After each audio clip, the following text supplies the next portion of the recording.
દેહાભ્યાસ એને સારી રીતે પહોંચવા માટે સરળ કયો ઉપાય? દેહાભ્યાસને દૂર કરવાના માટે દેહાધ્યાસને દૂર કરવા માટે સીધો ને સરળ ઉપાય કયો? જેનો દેહાધ્યાસ ગયેલો હોય ને તો એ દવા પડી હોય બધી. જેનો દેહાધ્યાસ ગયેલો હોય, આપણે પૂછીએ કે તમારો દેહાધ્યાસ ગયેલો છે, હા, તો આપણે કહીએ કે તમારો અક્કલ નથી એટલે ક્ષમતા રહે તો આપણે જાણવું કહ્યું દેહાધ્યાસ રહ્યો છે. શું કહ્યું? દેહાધ્યાસ જાય તો જેનો ગયેલો હોય ને ત્યાં દેહાધ્યાસ જતો રહે છે. દેહાધ્યાસ કાઢવો તમારે? હા, તો એને માટે સરળ કયો ઉપાય? એના માટે સરળ ઉપાય કયો? એવું છે ને, ઉપાય એના માટે સરળ ઉપાય તો ફક્ત જેનો દેહાધ્યાસ ગયો હોય ત્યાં જઈએ તો આપણો બીજો કઈ સરળ ઉપાય છે નહીં. કારણ કે દેહાધ્યાસ આખું 4 વેદ વાંચે તો દેહાધ્યાસ જાય નહીં, દેહાધ્યાસ વધે ઉલટો. શું થાય? 4 વેદ વાંચીએ ત્યારે વેદ છેવટે શું બોલેલું પડે? This is not dead, this is not dead, this is not dead. તું આત્મા કરું છે આ ન હોય કે જો હવે આત્મા પ્રાપ્ત થયા સિવાય દેહાધ્યાસ જાય નહીં. કોણ તો આત્મામાં હોય, કોણ તો દેહમાં હોય. દેહાધ્યાસ આત્મામાં જાય ત્યારે દેહાધ્યાસ જાય. હવે એટલે 4 વેદ ભણી રહે ત્યાર પછી જ્ઞાની પુરુષની પાસે જાય ત્યારે વળે, નહીં તો વળે જ નહીં. અને જેનો ઇગોઇઝમ ખલાસ થયો હોય ત્યાં બેસી રહે તો ખલાસ કામ હેરે ને ચાલે ને. તમારે કાઢવો છે? કાઢવો છે, પણ એની શુભ શરૂઆત કેવી રીતે કરવી? એમ એ તો કે કાઢવો તો છે જ, પણ એની શુભ શરૂઆત ક્યારથી કરવું, કેવી રીતે કરવી? શું નામ આપનું? મારું નામ નરેન્દ્રકુમાર ચોકસી. નરેન્દ્રકુમાર ચોકસી. નરેન્દ્રકુમાર. નરેન્દ્રકુમાર. ખરેખર તમે નરેન્દ્રકુમાર છો? ખરેખર તમે નરેન્દ્રકુમાર છો? દાદા એવું છે ને કે એ બધું એ કરવા છતાંય આપણે માનીએ કે આપણે નથી નરેન્દ્રકુમાર, છતાંય એનાથી નથી છૂટાતું. તો એ છૂટવું હોય તો ક્યાંથી શરૂઆત કરવી? પોતાની જાતથી શરૂઆત. એ બધું આપણે માનીએ છતાં નરેન્દ્રકુમારજી આપણે છૂટાતું નથી, તો એ છૂટવું હોય તો આપણે શરૂઆત ક્યાંથી કરવી, એને કેવી રીતે કરવી? જાણવું પડે નરેન્દ્રકુમાર શું છે અને આ બધું શું છે જગત, એ બધું જાણવું પડે. એ જાણીએ તો ઉકેલ આવે, નહીં તો ઉકેલ આવે નહીં ને. ચંદુભાઈ નામથી ધંધો કરો છો ને બધો, અને કોઈ ચંદુભાઈ અપમાન કરે તો ચંદુભાઈ સ્વીકારી લે, કારણ કે પોતે દેહાધ્યાસ છે. આત્મા સ્વરૂપ થાય તો દેહાધ્યાસ રહે નહીં, તો પછી ચંદુભાઈ સ્વીકારે નહીં. પછી કે ભાઈ પારકી ટપા આપણે સ્વીકારવાની જરૂર શું છે?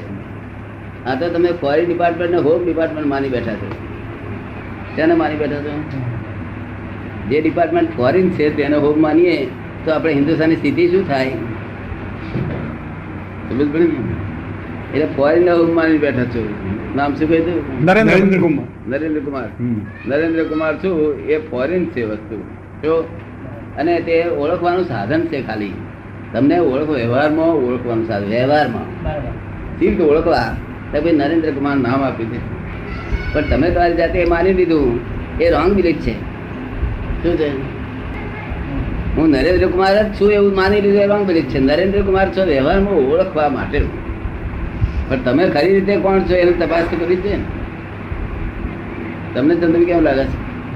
તપાસ ના કરવી પડે? હે, ખરી રીતે આપણે કોણ છીએ એ તપાસ ના કરીએ તો બધું માર ખાઈએ. અનંત અવતારથી માર ખાતા આવ્યા છે. સેલ્ફ નું રિયલાઇઝ કરવું છે, ના કરવું છે? તારે સેલ્ફ નું રિયલાઇઝ કરે દેહાધ્યાસ ગયો છૂટે. દેહાધ્યાસ તો નહીં કરતા તું કર્મ, પછી કર્મ કરતા પોતે નથી. અત્યારે આ બધાનો દેહાધ્યાસ છોડાયેલો છે, એને કર્મ કરતા કર્મ અડે નહીં. એ કરે છતાં અડે નહીં. અને ચંદુભાઈ ના કરે તો અડે, ના કરે તો કંચોટ. કારણ કે હું ચંદુભાઈ છું એવું માની લીધું. રોંગ બિલીફ એટલે એક જ રોંગ બિલીફ છે, બે છે. આ બાયનો ધણી થયું બીજી રોંગ બિલીફ, આ ફાધર થયું ત્રીજી રોંગ બિલીફ, અને મામા થયું ચોથી રોંગ બિલીફ. હું વેપારી છું 5મી રોંગ બિલીફ. હું પ્રેસ વાળો 6 રોંગ બિલીફ, હું 70 વાનો 7 રોંગ બિલીફ. કેટલી રોંગ બિલીફો છે? હવે આ રોંગ બિલીફો જ્યારે ફ્રેક્ચર થાય ત્યારે રાઈટ બિલીફ બેસે. રાઈટ બિલીફ એટલે સમ્યક દર્શન કહેવાય. શું કહ્યું? સમ્યક દર્શન. તો સમ્યક દર્શન થી મોક્ષ થાય. સમ્યક દર્શન થી દેહાદ્યાસ થાય. આ રોંગ બિલીફો તમને હવે ખ્યાલ રહેશે? રોંગ બિલીફ છે આ મહેતા સાહેબ છે એ છે તે હું મહેતા સાહેબ છે એવું તો જાણે છે, પણ હું મહેતા સાહેબ છું, હું શાંતિથી છું એવું બિલીફમાં ના હોય. તમારું બિલીફમાં હોય. હોય ના હોય? તમને કેમ લાગે છે? એમનું બિલીફમાં ના હોય. એ વ્યવહાર ઓળખવા પૂરતું મને એમ પટેલ કહે તો એ મારું હું કબૂલ કરું કે એમ પટેલ છું જો, પણ મારી બિલીફમાં ના હોય. બધું નાટકી, ડ્રામેટિક. જય બધું ડ્રામેટિક. નોકર તમારે ઘેર બેઠા નોકર ચાલીને આવતો હોય એ છે તે એ ગબડી બળી ટ્રે એના હાથમાંથી, એટલે પછી 5-7 પ્યાલા હોય બસ છૂટી જાય. એટલે તમને અસર થાય કશી અસર થાય? થવી ના જોઈએ થવી ના જોઈએ પણ થાય જ. થવી તો ના જોઈએ પણ થાય જ. હા, થવી ના જોઈએ તે જ્ઞાન છે આપણને, અને થાય છે તે આપણો અનુભવ છે. થાય છે તે અનુભવ છે. થવી ના જોઈએ તે જ્ઞાન છે આપણને, અને થાય છે તે અનુભવ છે. જો હવે એનું કારણ શું? એ કોને ફોડ્યા એ જાણતા નથી. તમને એમ જ લાગે છે કે આ નોકર જ ફોડ્યા. નોકર ફોડે નહીં. નોકર આપણે કઈ ફોડી નાખી દઈએ, બધા ફોડે. નોકર તારું છોકરું પણ ફોડે નહીં. હું છોકરાને કહી દઉં આવડા છોકરાને કે ભાઈ આ કપ બહાર નાખ્યા તારે ખબર ચડાવે. હું કહું પેલા બૂટ નાખ્યા બહાર તો ખબર ચડાવે. ના નાખ્યા કોઈ ફોડે નહીં. ફોડનાર બીજી વસ્તુ છે, બીજી શક્તિના આધારે ફૂટે છે. એ બધું જાણીએ તારા બધો પઝલ સોલ્વ થાય ને પઝલ સોલ્વ થાય નહીં. અને તો પછી નિરંતર સમાધિ રહે કાયમ માટે. કાયમ માટે સમાધિ. પૈસા નફો મળ્યો તોય સમાધિ, ખોટ ગઈ તોય સમાધિ. એટલે દ્વંદ્વ ના રહે. તમને એ સમાધિ ગમે કે ના ગમે? ચંદ્રભાઈ શરીર સારું હું તો ગરબડમાં આવી ના, પણ શાંતિ વાળા ધીરજ વાળા ખરા મોટી ધીરજ. મારા જેટલી ઉંમર ખરી. કેટલી ઉંમર થઈ? 72. બરાબર છે. 72. આ મારું 72 માં આ છે તે 3જી તારીખે અમદાવાદ એનો ઉત્સવ એ છે જયંતિ. હજુ તો સારું જીવ્યા છે તમારાથી. તમે તો સારું લઈને આવ્યા.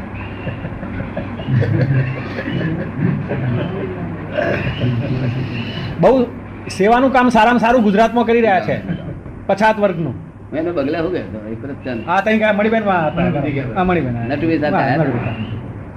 સેવાનું કામ બહુ સારું. પછાત વર્ગમાં આખા ગુજરાતમાં પહેલો નંબર એમનો. કપટ નહીં નામે. આખા ગુજરાતમાં પહેલા નંબરનું કામ એ કરે. હું જાણું બધું. એના બી આ મેમ્બર છે એ સંસ્થાના. એમ કે આપની ઉંમર કેટલી થઈ? 63. તમારે કદાચ 8-9 વર્ષે નોના.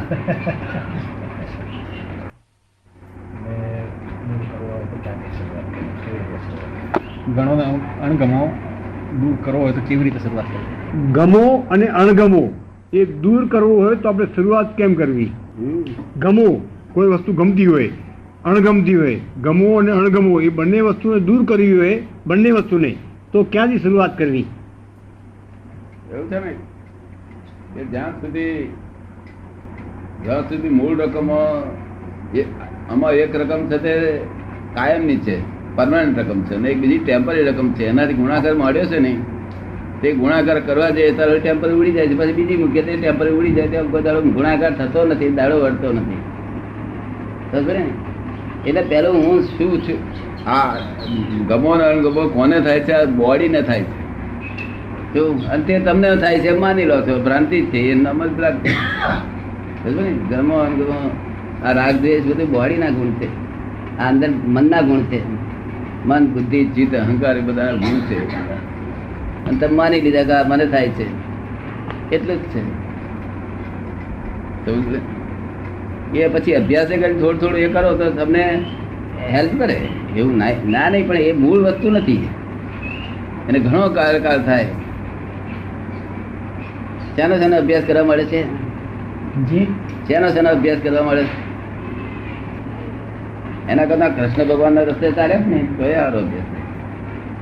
ગીતાનો રસ્તે, ગીતામાં જે કહ્યું છે એનો મૂળ અર્થ લોકોને સમજાયો ને એટલે પોતપોતાની ભાષામાં લઈ ગયા છે લોકો. અને જાત જાતની ગીતાની ટીકાઓ લખી અને બુદ્ધિને જ છે તે લસોટી છે. શું કર્યું છે? બુદ્ધિને લસોટી ને તત્વ કાઢવા ગયા છે ગીતામાં. જેને જેને ગીતાનો આ એ કરવા માંડ્યું છે ને એને બુદ્ધિ જ લસોટી છે. શું ગીતામાં ચોખ્ખું કહેવામાં આવે છે કે સર્વ ધર્માન પરિત્યજ્ય, એક મોટા મોટું વાક્ય લખ્યું નથી લખ્યું? શું લખ્યું? સર્વ ધર્માન પરિત્યજ્ય મામેકમ શરણમ. એનો અર્થ જો સમજાય તો કામ નીકળી જાય. એ શું કહેવા માંગે છે? દેહના ધર્મ છે, વાણીના ધર્મ છે, ઇન્દ્રિયોના ધર્મ છે, મનના ધર્મ છે, બુદ્ધિના ધર્મ છે, અહંકાર પોતાના ધર્મ છે. તું મામ એકમ એટલે તું આત્માનો ધર્મ પાર કે એટલે મનનો ધર્મ, મનનો ધર્મ જ આવે. વિચાર આવે જાતના, ખરાબ વિચાર આવે ને સારા વિચાર આવે, એ મનનો ધર્મ છે. એ બધા ધર્મ આપણે છે ભાઈ અંદર એકાકાર થઈ જઈએ એટલે સંસાર ઉભો થાય. ત્યાં બીજ પડે, યોની બીજ ત્યાં પડે છે. મનના ધર્મો એકાકાર થવું ત્યાં આગળ એની બીજ પડે છે, તે સંસારને ચાલ્યા કરે.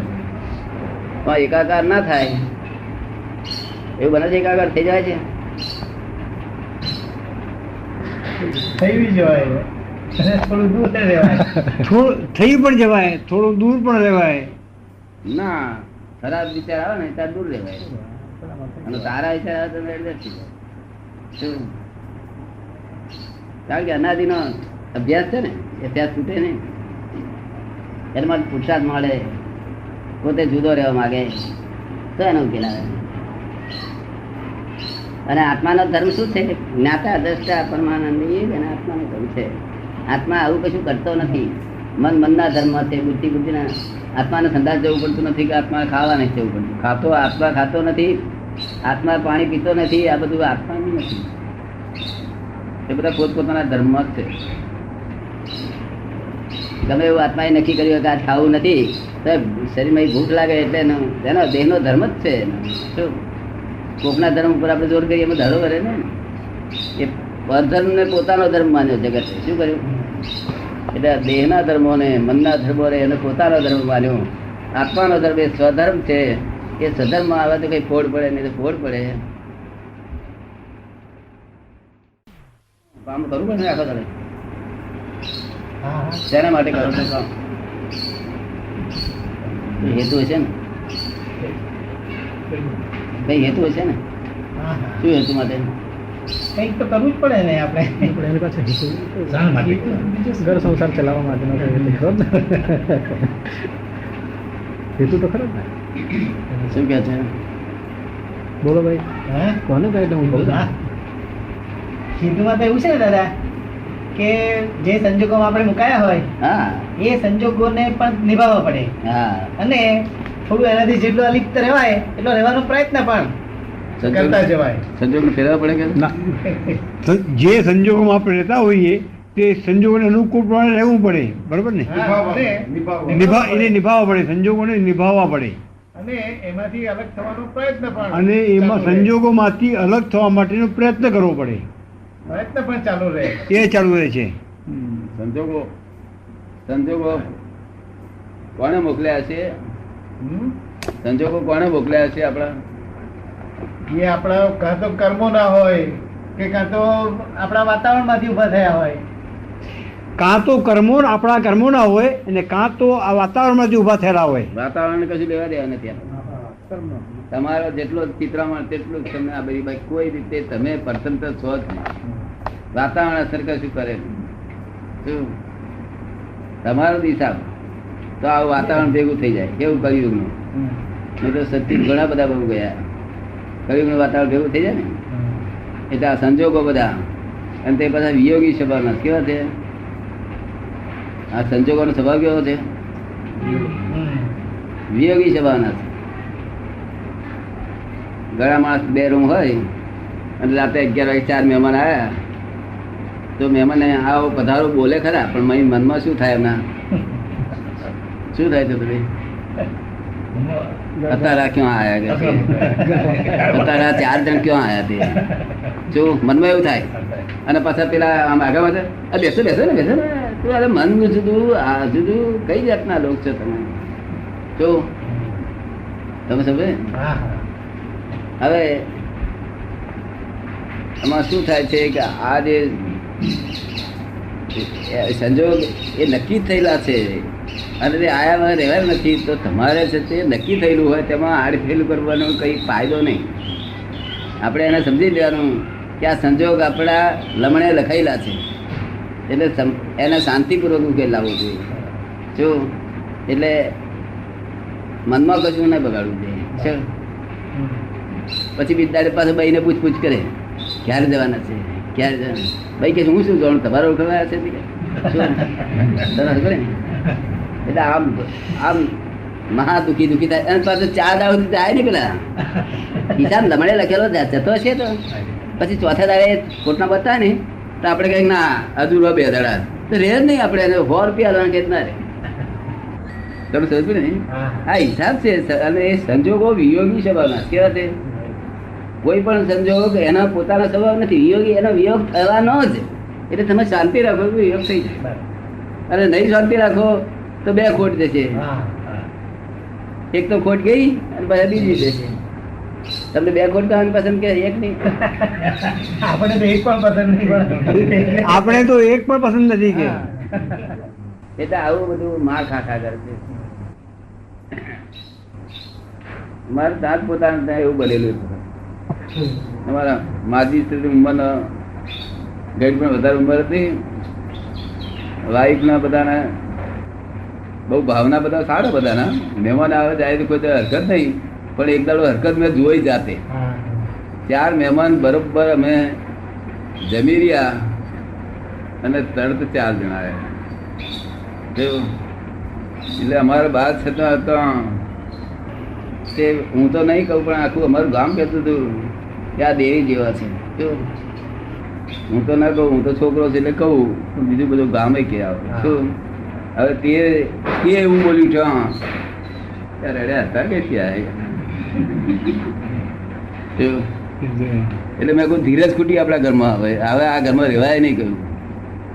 એટલે મેં એમને કહ્યું, મેં જો આવું ફરી કરશો હું તો ત્યાગ વૈરાગ લઈ લઈશ કે હું તમારી પાસે નહીં રહું.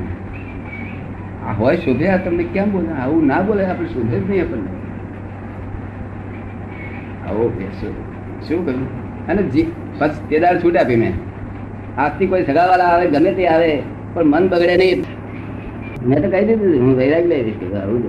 આવું આવા ઘરમાં રહેવાનો અર્થ જ શું? જે ઘરમાં મન બગડે ગયેલા હોય એ ઘરમાં રહેવાનો અર્થ જ શું? નિર્મળ કહે છે કે દાદા વૈરાગ તો લઈ લીધો છે ને બધો, એ એના કરતા મોટો વૈરાગ લઈ લીધો દાદા. દાદા વૈરાગ લઈ લીધો ને, વૈરાગ લઈ લીધો ને. ના એમ નહીં, એ તો એમને ખાલી ભાવ ફેરફાર કરવા માટે, ભાવ ફેરવા માટે કે ભાઈ હા તે એવો વૈરાગ લઈ મારું પાસે થઈ પડે, એના કરતા આપણે પાદરું ચાલે માજી ગભરાય ને ભાવ ફેરવા માટે. એમને ભાવ બદલાવો. એટલે જે ટેવ પડી છે ને જાગૃતિ રહે, જાગૃતિ રહે એટલે આવું ના બોલે. હોય નહીં, શોભે નહીં આપણને. જો કદી આપણે ખાનદાર કરનાર છે, જો આપણે પૈસા આપે છે તો આપણે છે આવું કેમ શોભે? લોકો પૈસા છે નહીં આપે છે. તમારા ઊંચા કુટુંબ ના, અને તમે જો કદી આવું કરો તો પછી તમને કહેવાય કેવી રીતે? તમે કહેવાય આ નાના ગામ વાળા તમને પૈસા આપણે શની પૈસા આપે છે બધા? આ ખાનદાન ક્વોલિટી છે. અને તેનો અર્થ આવો થતો હોય તો એ ખાનદાની શું કામ? શું ખરી વાત છે. અને ના શોધે એનો ખોટ જાય ને. સંજોગ તો છૂટકો નીકળે. તમે એટલું નક્કી કરજો, જેટલા સંજોગ ભેગા થાય છે એટલે સંજોગ ડિસાઇડેડ સંજોગ છે. શું છે? અને તે પાછો વિયોગ થઈ જ જવાનો. તમારે ચિંતા નહીં, અકેલવાની કરવાની, ત્યારે જશે એવું પૂછવાની જરૂર નહીં. ખબર પડે ને? ધીરજ ધરજો. આ મોટું સાધન છે, ધીરજ ધરવાનું. નહીં તો 2 ખોટ ખાય છે લોકો. એકનો એક છોકરો મરી જાય છે, તે છોકરો તો ગયો, એ ખોટ ગઈ, પાછું માથું ફોડ્યું, બીજી ખોટ ગઈ. માથું હાથું હતું તેની ખોટ ખાધી. આ 2 ખોટો ખાવાની ભગવાને કહ્યું નથી. ભગવાન 1 ખોટ ખાવ કે ગજુ કપાય તેનો પછી ઉપાડી મનમાં હા 2000 ગયા 2000 અરે પણ ગયા એ તો ખોટ ગઈ પછી બીજી શું ખોટ કાઢશે બીજી ખાય કે ના ખાય હે ગયા એ તો ગયા એટલે આ સંજોગો વિયોગી સ્વભાવના કેવા છે અત્યારે દુઃખ કોઈ માણસને દુઃખ ભેગું થયું તે મને કહે કે સાહેબ આ તો મને બહુ દુખ્યો થઈ ગયો છું હું કહું એ વિયોગી સ્વભાવનું છે તું ધીરજ થાય થોડો વખત અને હું તને વિધિ કરી આલું વહેલો વિયોગ થઈ જાય સ્વભાવનો વિયોગી છે હું તને વિધિ કરી આલું વહેલો વિયોગ થઈ જાય અને નહીં તો તારું દુઃખ મને આપી જાય અને જો યાદ કરું તો પાછું આવશે ને નહીં આવે એકવાર મને સોંપી જાય પછી વાંધો નથી મારું દુઃખ સર્વસ્વ તમને હો એવું વાંપીને પછી ઘેર ગયું કશો હતો નહીં પછી યાદ ના કરું દેખ લેશે કે નહીં લે પાછું કાઢશે એવું નહીં શંકા નહીં કરી એક ક્ષણવાર દુઃખ ના થાય કેમ કઈ દુઃખ થાય છે વાંપેલું આપણે કોઈને તમારે કબજા મેં મારી મિલકત વાપી પછી મારે શું ભો રાખવાનો એના જેવી મિલકત જેવી ઘણી વસ્તુ છે